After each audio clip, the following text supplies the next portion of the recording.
tugira ngo tubashikirize kuri uyu munsi nuko umushikiranganji w'ububanyi n'amahanga wa Leta Zunze Ubumwe za Amerika uyu munsi yagarutse mu gihugu avuye mu rugendo yari arimo muri Israel.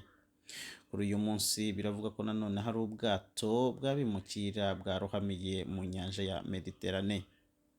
Turagaruka mu karere nanone ku ntambara iri guhuza Congo ndetse na M23, bivuga yuko intambara uyu munsi yari ikarishye cyane mu karere ka Sake. Murakoze cyane, uyu ni umwanya w'ingingo z'amakuru ku burambuye. Uyu munsi Blinken, umushikiranganji w'ububanyi n'amahanga wa Leta Zunze Ubumwe za Amerika, yagarutse mu gihugu ariko agaruka ibintu bisa nkaho byanze, ariko we nanone akavuga ko nubwo bisa nkaho byanze ariko biracyakunda. Muri iki gitondo Israel yarashye mu gace k'amajyepfo ya Gaza yicamo 13 mu gitero yagabye mu gitondo cya kare. Iki gitero ikaba yakigabye nyuma y'uko Hamas inanije imishikirano mu gusaba ibidashoboka. Netanyahu akaba yavuze ko bazatsinda iyi ntambara nubwo Amerika itabafashaho na gatoya.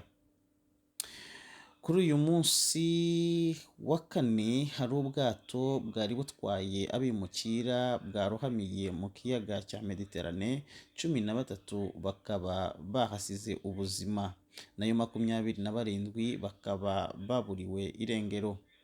Abo bimukira baturukaga muri Sudani y'Amajyepfo izahajwe n'intambara nyamezi 10 arangiye.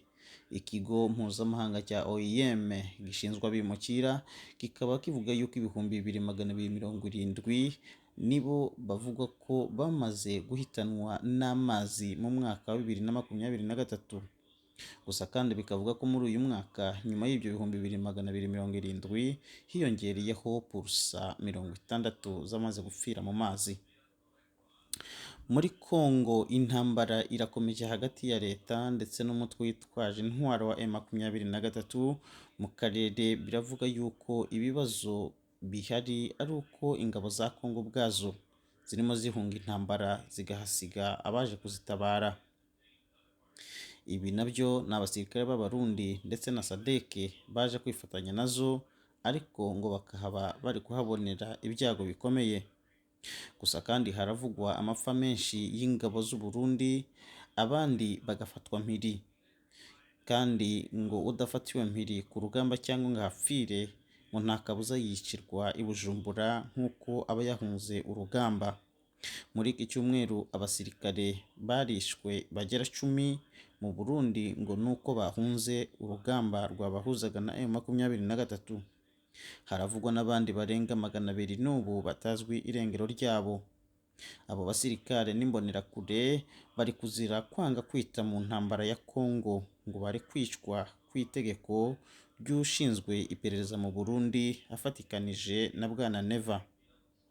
Gusa kandi ngo amarira ni menshi mu Barundi n'Abarundikazi nk'uko batabona aho bo kwitura ku bw'ibyago bakomeje kugirira muri iyo ntambara yo muri Congo.